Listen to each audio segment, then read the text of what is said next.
ध्यान दो रे बुआ। देखिए बोल रहा है प्रायिकता एक अवधारणा है जो किसी घटना के घटित होने की निश्चितता के आंकिक मान को दर्शाता है। कहने मतलब ये हुआ कि आप लोग प्रायिकता तो 8-9 में भी पढ़े होंगे, जिससे अगर किसी सिक्का को उछाला जाता है तो बताओ या तो उस पर हेड आएगा या टेल आएगा। टोटल परिणाम क्या है? 2 है। उसमें अगर बोला जाएगा कि हेड आने की प्रायिकता क्या है तो 1/2, टेल आने की प्रायिकता क्या है 1/2। तो बताओ ये आंकिक मान हुआ ना, प्रायिकता का क्या है, ये आंकिक मान है। इसी आधार पे इसका डिफिनेशन दिया जाता है कि प्रायिकता एक अवधारणा है जो किसी घटना के घटित होने की निश्चितता के आंकिक मान को दर्शाता है। अब देखो दूसरा पॉइंट है प्रयोग। ऐसा क्रियाकलाप जिसमें पूर्ण रूपेण परिभाषित परिणाम प्राप्त होता है प्रयोग कहलाता है। कहने का मतलब ये हुआ जैसे कि अगर हम सिक्का को उछाल रहे तो एक प्रयोग करना हुआ, या फिर पासा को भी उछाल रहे तो प्रयोग करना हुआ, और ताश का जो 52 पत्ता होता है उसको भी मिला रहे तो वो भी क्या है, प्रयोग करना हुआ। तो कहने का मतलब ये हुआ अगर सिक्का को हम उछाल रहे हैं तो हमें पता है या तो हेड आएगा या टेल आएगा। मतलब क्या, परिभाषित परिणाम पता है कि या तो हेड आएगा या टेल आएगा। या फिर किसी पासा को उछाला जाता है तो हमें ये पता रहता है कि या तो 1 आएगा या 2 आएगा या 3 आएगा या 4 आएगा या 5 आएगा या 6 आएगा। समझ रहे बात को? तो इसी आधार पे इसका डिफिनेशन दिया गया है कि ऐसा क्रियाकलाप जिसमें पूर्ण रूपेण परिभाषित परिणाम प्राप्त हो प्रयोग कहलाता है ना। जिससे अगर हम पासा को फेंके तो उस पे 1 से 6 तक आएगा, ये सब क्या है, प्रयोग ही ना है। अब देखो आता है यादृच्छिक प्रयोग, रैंडम एक्सपेरिमेंट। तो ध्यान दो, प्रयोग में भी एक अलग टाइप का प्रयोग होता है जिसे रैंडम एक्सपेरिमेंट बोला जाता है। समझ लो होता क्या है। जैसे हम किसी सिक्का को ही उछाले, हमें पता है या तो हेड आएगा या टेल आएगा, लेकिन एग्जैक्ट क्या आएगा ये पता नहीं होता है, और इसी बात को बोला जाता है रैंडम एक्सपेरिमेंट। ऐसा प्रयोग जिसमें पूर्ण रूपेण परिभाषित परिणाम ज्ञात हो, मतलब हमें क्या आएगा वो मालूम रहता है, परंतु वास्तविक परिणाम की भविष्यवाणी अग्रिम रूप से नहीं की जा सकती हो, यादृच्छिक प्रयोग कहलाता है। समझे ये बात को? वास्तविक परिणाम की भविष्यवाणी अग्रिम रूप से नहीं की जा सकती हो। जिससे अगर हम पासा को उछालते हैं तो उस पर 1 से 6 तक ही आएगा, लेकिन एग्जैक्ट क्या आएगा ये पता नहीं होता है, और इसी बात को क्या बोला जाता है, रैंडम एक्सपेरिमेंट। उसके बाद आता है प्रतिदर्श समष्टि, सैंपल स्पेस जिसको बोला जाता है। जैसे अगर हम किसी पासा को फेंके हैं उसमें जो टोटल परिणाम आता है, इसमें टोटल परिणाम क्या है, हेड और टेल 2 है, और इसी टोटल परिणाम को बोला जाता है सैंपल स्पेस। और सैंपल स्पेस को एस से सूचित किया जाता है, इसे एस से सूचित किया जाता है। जिससे अगर हम किसी पासा को फेंकते हैं तो उस पर 1 से लेकर 6 तक आने का चांसेस बनता है, इसलिए उसमें जो सैंपल स्पेस है, सैंपल स्पेस का जो कुल परिणाम है वो टोटल क्या हो जाएगा, 6 हो जाएगा। अब आता है प्रतिदर्श समष्टि, समझा दिए थे। अब देखो घटना आता है, घटना इवेंट। जो सैंपल स्पेस का सबसेट होता है उसी को घटना बोला जाता है। थोड़ा गौर करना, जैसे कि अगर हम एक सिक्का को उछालें तो हेड और टेल आएगा, ये सैंपल स्पेस हुआ, कुल परिणाम हुआ।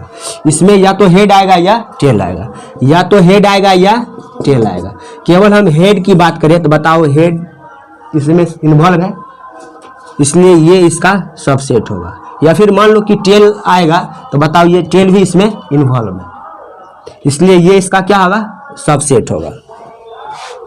तो सैंपल स्पेस के सबसेट को इवेंट कहा जाता है, घटना कहा जाता है। और इवेंट को आप सिंपल ई से भी रिप्रेजेंट कर सकते हैं, और बहुत सारा इवेंट है तो उस चीज़ को आप E1, E2, E3 up to En द्वारा सूचित कर सकते हैं। घटना E की प्रायिकता को P ऑफ E द्वारा सूचित किया जाता है, और E की प्रायिकता बराबर ये फॉर्मूला होता है अनुकूल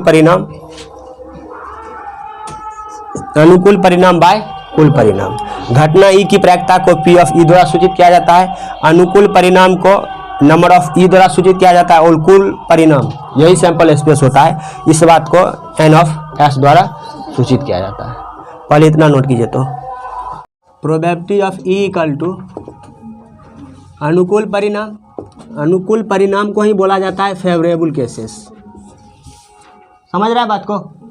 अनुकूल परिणाम को ही क्या बोलते हैं? Favourable cases.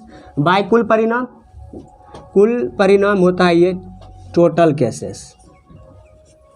थोड़ा गौर करना, ये जो टोटल केसेस है ना, ये दो पार्ट में बटा हुआ रहता है।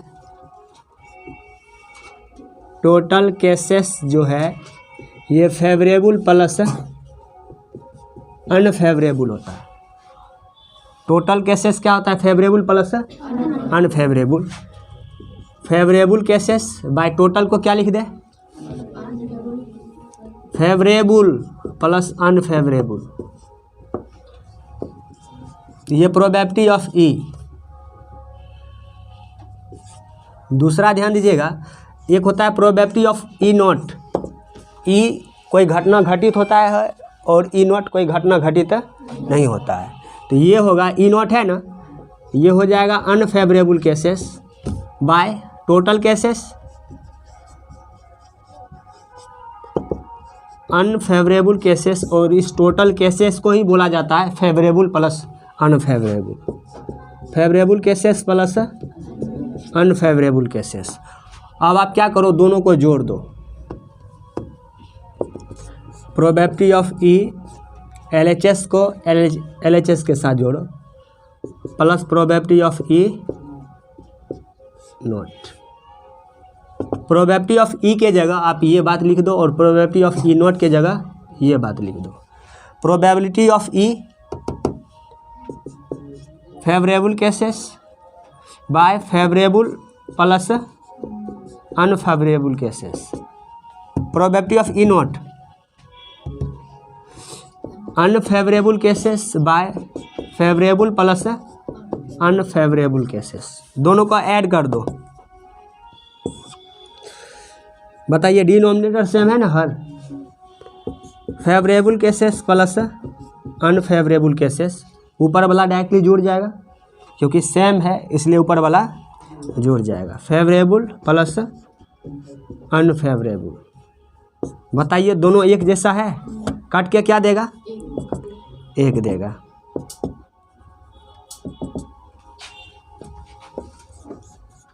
Probability of happening plus probability of not happening. ठीक है, इसको हिंदी में बोला जाता है कोई भी घटना घटता है और कोई भी घटना नहीं घटता है, उसका योगफल 1। इस बात को आप भाषा में भी करके लिख लीजिएगा। कोई भी घटना घटता है और कोई भी घटना नहीं घटता है, इसके प्रायिकताओं का योगफल 1 होता है। ठीक है, और इस टाइप का 1 नंबर में अक्सर देखते हैं बिहार बोर्ड में क्वेश्चन पूछ दिया जाता है। थोड़ा ध्यान देना। देखिए, मेन फार्मूला यही है और इसके जगह probability of E equal to, ये बताइए, ये प्लस में इधर आएगा माइनस हो जाएगा, यानी 1 minus probability of E not. Probability of E equal to क्या हो जाएगा? 1 प्लस तो उधर जाएगा माइनस ना, प्रोबेबिलिटी ऑफ ई नॉट। ये अभी से लेकर आपको इंटर तक काम आएगा, सेम चीज़। Probability of E not equal to, अब हम इतना इक्वल टू फार्मूला मालूम करते हैं। ये बताओ, ये प्लस में इधर माइनस हो जाएगा, यानी 1 minus probability of E, 1 minus probability of E. कोई दिक्कत रे बुआ? और एक बात और, किसी भी घटना के प्रायिकता का मान,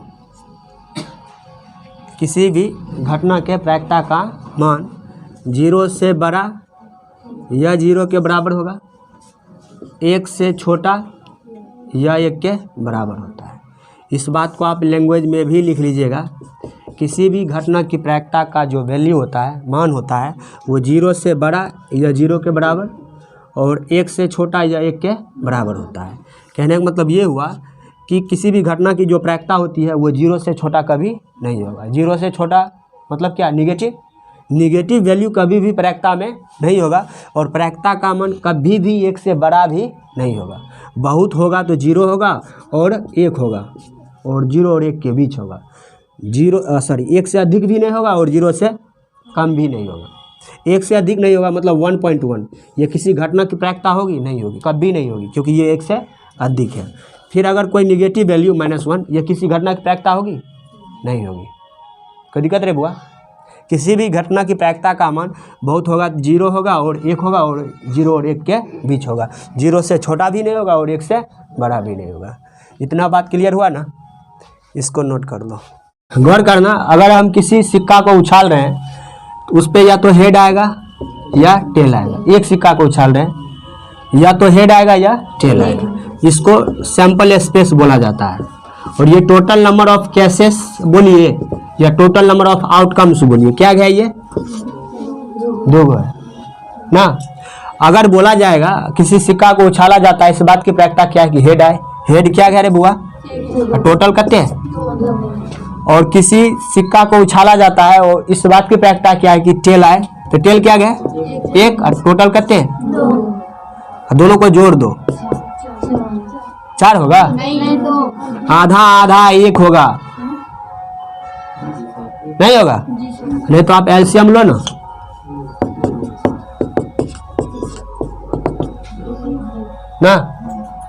कहने का मतलब ये हुआ कि किसी भी, यहाँ से एक पॉइंट क्लियर होता है, किसी भी घटना के सभी प्रायिकताओं का योगफल क्या होता है?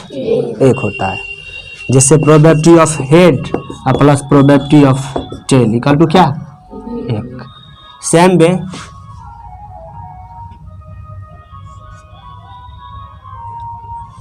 आप लिख सकते हैं, मान लो कि कोई घटना है E और इसका प्रायिकता क्या है? P ऑफ E, और 1 से अधिक घटना रहेगा तो हम बोले थे कि उसको E1, E2, E3, अगर n तक है तो En द्वारा सूचित किया जाता है।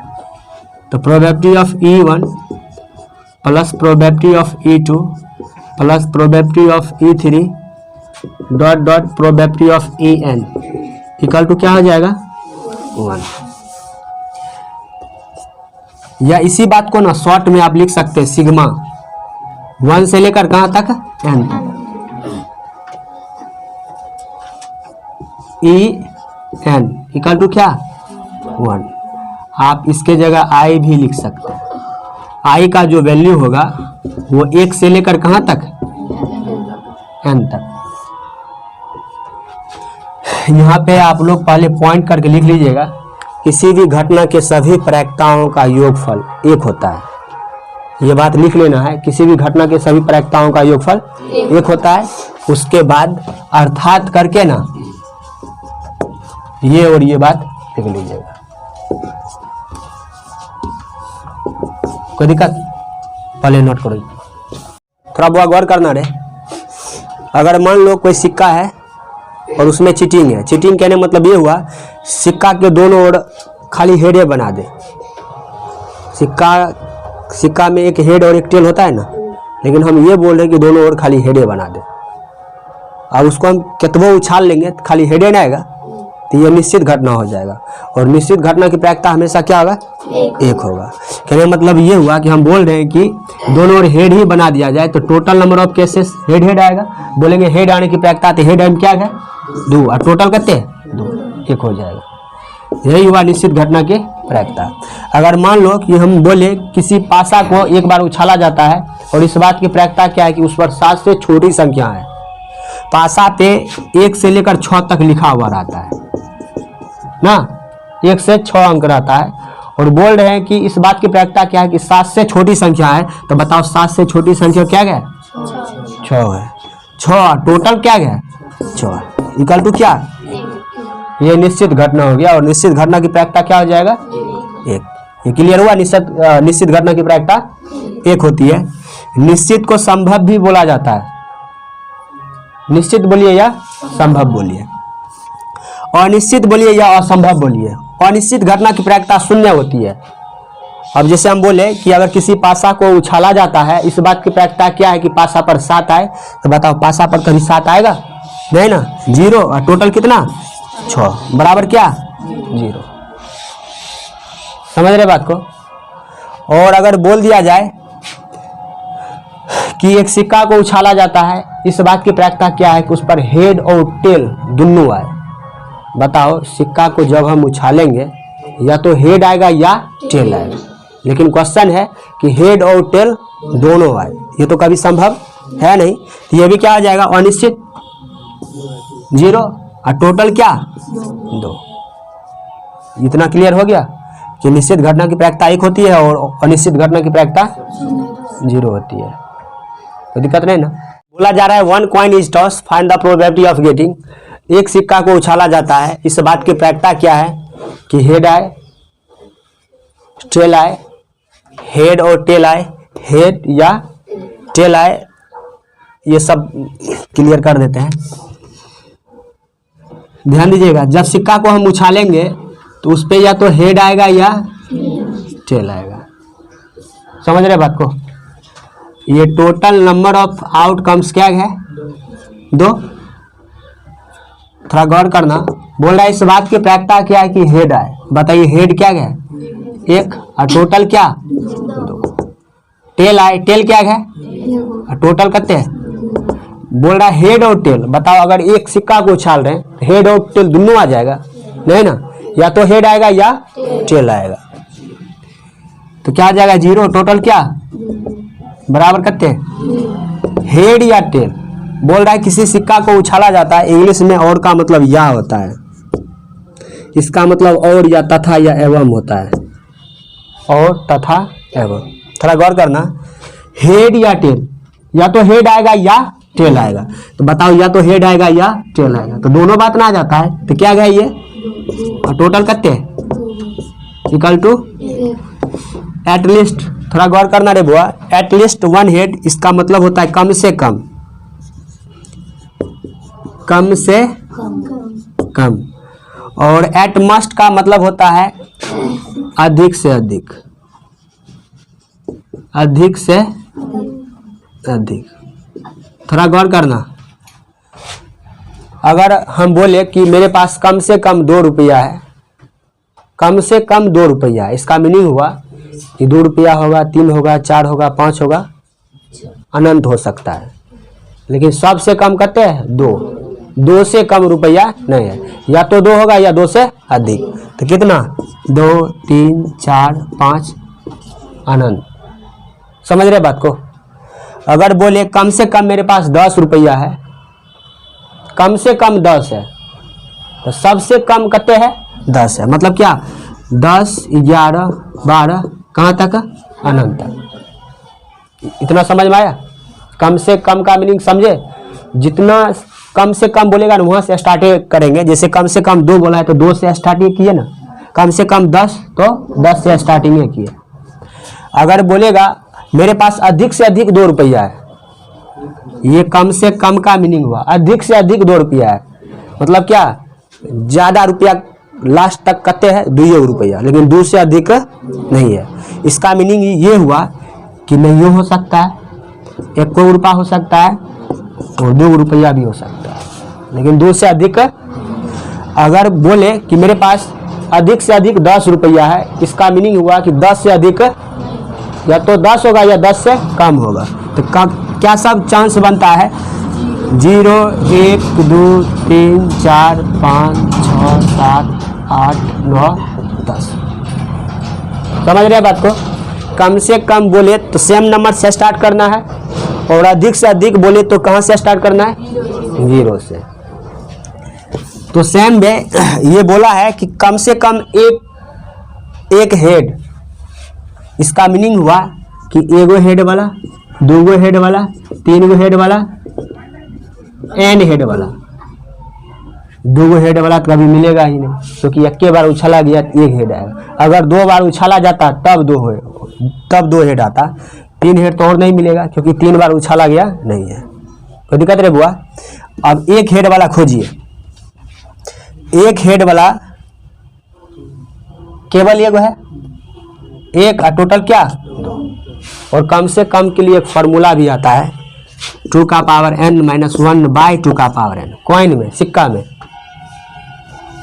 कम से कम 1 बोला है ना, एन क्या है? उछालों की संख्या है। एन उछालों की, एक बार उछाला गया है तो एन का मान 1 रखेंगे। 1, 2 का पावर 1 2 ही होगा ना, 2 माइनस 1 1 और टोटल कितने 2। सेम आ गया। थोड़ा गौर करना, एटलीस्ट 1 टेल, कम से कम एगो टेल। इसका मीनिंग हुआ एगो टेल वाला, 2 टेल वाला, 3 टेल वाला, एन टेल वाला। 2 3 टेल तो कभी मिलेगा नहीं, क्योंकि सिक्का को केवल एक बार उछाला गया है, इसलिए एक टेल क्या है? एक है। टोटल कितने 2। एट मस्ट 1 हेड, मस्ट में बोले थे 0 से स्टार्ट करना है, 0 से स्टार्ट करना है। इसका मीनिंग हुआ 0 हेड वाला और एगो हेड वाला, सेम नंबर तक जाना है। 0 से स्टार्ट करके सेम नंबर तक जाना है। तो थोड़ा गौर करना, 0 हेड जब एको हेड नहीं हो, यही ना होगा। 0 हेड जब एको हेड नहीं हो, तब क्या है? एगो हेड। दोनों ना आ गया, क्या हो जाएगा? 2/2 इक्वल टू क्या? एट मस्ट 1 टेल, वही 0 टेल और एगो टेल। बुआ रे 0 टेल वाला जब एको टेल नहीं हो, खाली हेड हो ना, एगो टेल वाला टोटल क्या हो गया? और टोटल तो 2 है ना, कोई दिक्कत यहाँ तक? पहले इतना नोट करो। 2 coin are toss, find the probability of getting head tail, ये सब। तो सबसे पहले हम जब 2 सिक्का को उछालते हैं तो total number of sample space क्या बनता है, उस चीज को लिखेंगे। थोड़ा गौर करना बाबू रे, 2 सिक्का है ना, देखिए क्या सब चांस बनता है। हो सकता है कि दोनों पर हेड आए या दोनों पर टेल आए। दोनों पर हेड भी आ सकता है, दोनों पर टेल भी आ सकता है। मान लेते हैं कि दोनों पर हेड है, फिर एक पर हेड दूसर पर टेल, फिर एगो पर टेल और दूसर पर हेड, या फिर दोनों पर टेल ही आ जाए।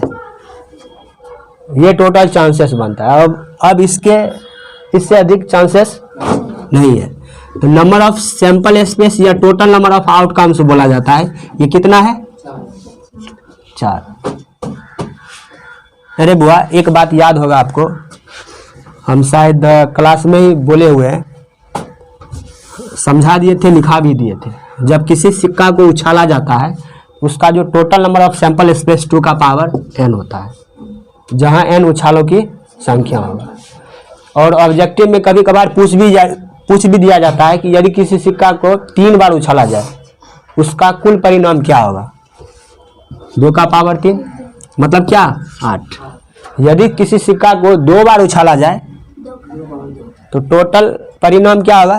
तो 2 का पावर 2 बराबर कितने? 4। यदि किसी सिक्का को 5 बार उछाला जाए उसका कुल परिणाम तो 2 का पावर 5, ये 32 होता है। याद रहेगा ना?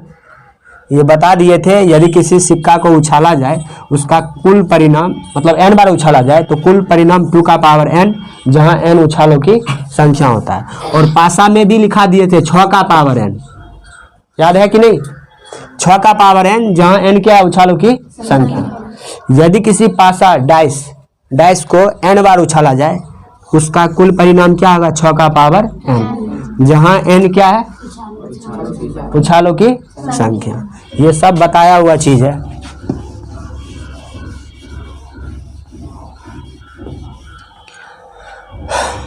गौर करना रे बुआ, बोल रहा है 2 सिक्का को उछाला जाता है, इस बात की प्रायिकता क्या है कि टेल आए। टेल आए मतलब एक टेल। अगर हेड बोला जाए इसका मतलब होता है एगो हेड। बताइए एगो टेल ओनली टेल आए, बुआ रे एक टेल और इस टेल दोनों में अंतर है। अभी थोड़ा बोलने मिस्टेक हो गया, ठीक है? एक टेल का मतलब एक टोल, और इस टेल का मतलब हुआ कि खाली टेल देखकर और सॉल्व कर देना है। बोल रहा है इस बात की प्रायिकता क्या है कि टेल आए। टेल मतलब पट होता है, हेड मतलब चित होता है। तो टेल बताइए, यहाँ पर है, यहाँ पर है और 3 और टोटल कितने 4। अगर ओनली बोलता है कि एग्जैक्ट 1 टेल, केवल एगो टेल वाला खोजते, एक ये रहा एक ये रहा, मतलब 2 और टोटल कितने 4। कोई दिक्कत? ओह सॉरी, इस बात को यहाँ लिखना चाहिए था।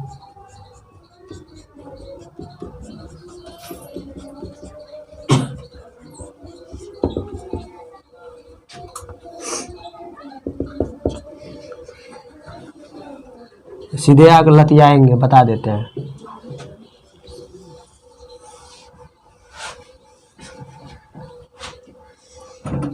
हेड वाला ना 3, टोटल क्या? अगर बोलते एग्जैक्ट 1 हेड, केवल एक हेड वाला, तब क्या होता? 1 और 2, 2/4। कोई दिक्कत है बुआरे? 2 टेल, 2 टेल वाला, एक टोटल क्या? 2 हेड वाला, यही ना? टोटल क्या? At least 1 head. इसका एटलीस्ट का मतलब बोले थे starting to same number to maximum number. 1 head मतलब एगो हेड वाला, 2 हेड वाला, 3 हेड वाला, n हेड वाला। 2 तक तो होगा क्योंकि 2 बार उछाला गया। पहले एगो हेड वाला खोजिए, अब 2 हेड वाला खोजिए। क्या हो गया? 3, टोटल कितने? एटलीस्ट 1 टेल, एगो टेल वाला, 2 टेल वाला, 3 टेल वाला, n टेल वाला ना। थोड़ा गौर करना, 2 टेल तक तो होगा ही। सबसे पहले आप एगो टेल वाला खोजिए, 1 2। अब 2 टेल वाला खोजिए, 3 टेल वाला मिलेगा कभी? कभी नहीं। 3 टोटल क्या? At most 1 head. At most में हम बोले थे कि 0 से स्टार्ट करना है। 1 हेड मतलब 0 हेड वाला और 1 हेड वाला। गौर करना रे बुआ, 0 हेड वाला जब एको हेड नहीं हो, 0 हेड जब एको हेड यही न होगा। एगो हेड वाला खोजिए, 1 2। टोटल क्या हो गया? ये 3/4। एट मस्ट 1 हेड और एट मस्ट 1 टेल, तो बात तो वही होगा। ये समझे 3/4 क्यों होगा? एट मस्ट 1 टेल मतलब 0 से, मस्ट है तो 0 से स्टार्ट करना है, अधिक से अधिक। 0 टेल वाला और 1 टेल वाला। 0 टेल जब एको टेल नहीं हो, मतलब खाली हेड। अब 1 टेल वाला, 1 2। टोटल कितने रे बुआ? 3/4। एटलीस्ट 2 हेड, सेम नंबर से स्टार्ट करना है, मतलब 2 हेड वाला, 3 हेड वाला, 4 हेड वाला, n हेड वाला। 2 हेड वाला तो मिलेगा, लेकिन ना तो 3 हेड वाला मिलेगा ना ही 2 हेड वाला खोजिए। क्या है ये भगवान? इसमें भी तो वही बात होगा।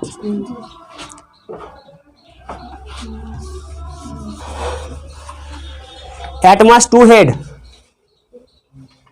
एट मस्ट में 0 से स्टार्ट करना है ना। 0 हेड वाला, एगो हेड वाला, 2 हेड वाला। एट मस्ट में 0 से स्टार्ट करना है, सेम नंबर तक जाना है। तो 0 हेड वाला, एगो हेड वाला, 2 हेड। 0 हेड जिसमें एको हेड,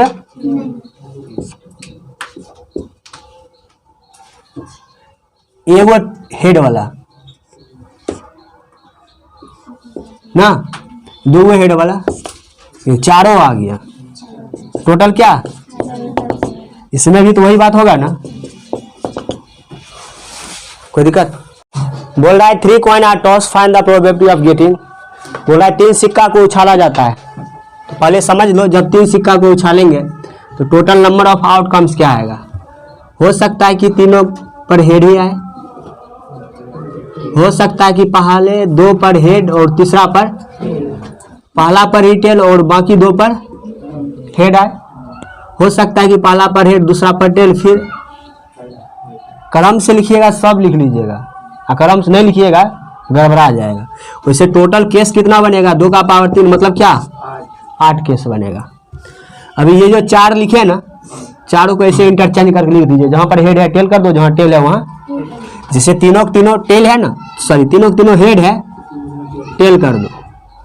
2 हेड है, 2 tail, head head tail tail tail head tail. कोई दिक्कत रहे बाबू? गिनो 1 2 3 4 5 6 7 8।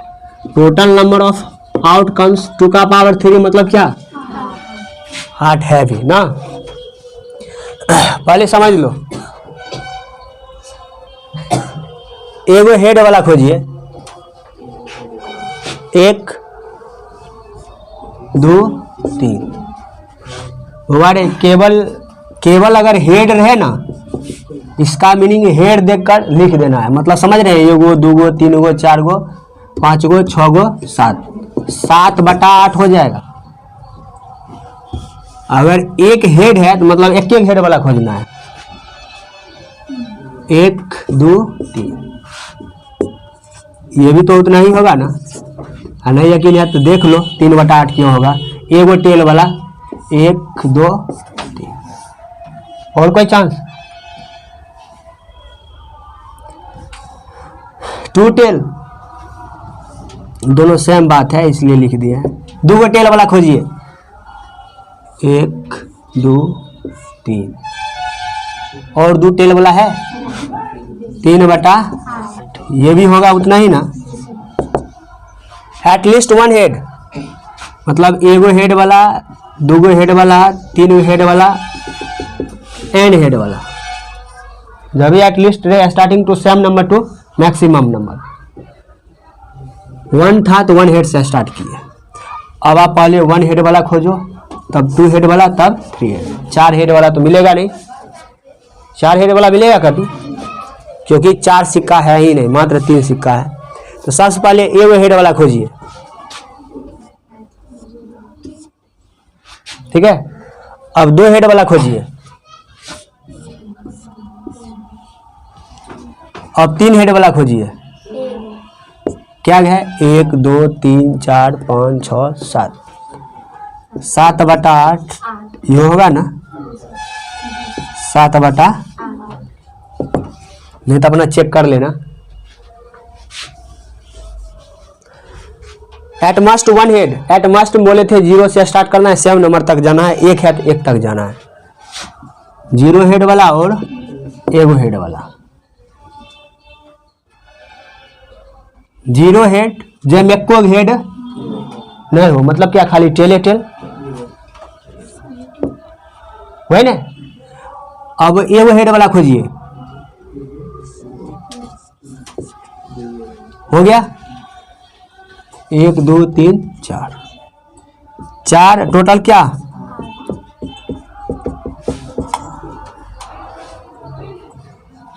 Eight most 1 tell. बात तो वही होगा ना।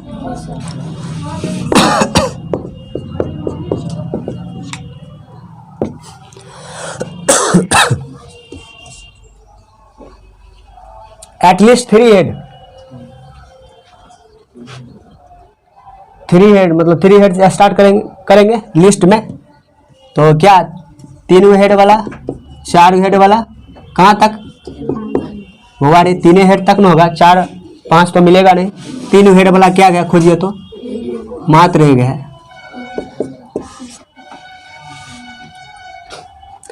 एटलीस्ट 2 टेल, 2 टेल वाला और 3 टेल वाला, 4 टेल, कहाँ तक, एन टेल। 2 मिलेगा, 3 वाला मिलेगा, लेकिन 4 वाला मिलेगा कभी, इसके बाद मिलेगा ही नहीं। दो गो टेल वाला खोजो। अच्छा अच्छा। 1 2 3, 3 गो टेल वाला खोजो। 4 टोटल क्या 1/, इसमें भी वही बात होगा ना। एट मस्ट 3 टेल, मस्ट है रे बुआ, 0 से स्टार्ट करना है ना। 0 टेल वाला, 1 टेल वाला, 2 गो टेल वाला, 3 टेल वाला। 0 टेल वाला जब खाली हेड हेड हो, एगो टेल वाला, एगो टेल, ये रहा ये रहा ये रहा, एगो टेल और कहीं, 2 गो टेल वाला खोजिए, ये 3 टेल वाला खोजिए, सब आ गया ना। 8/, इक्वल टू क्या,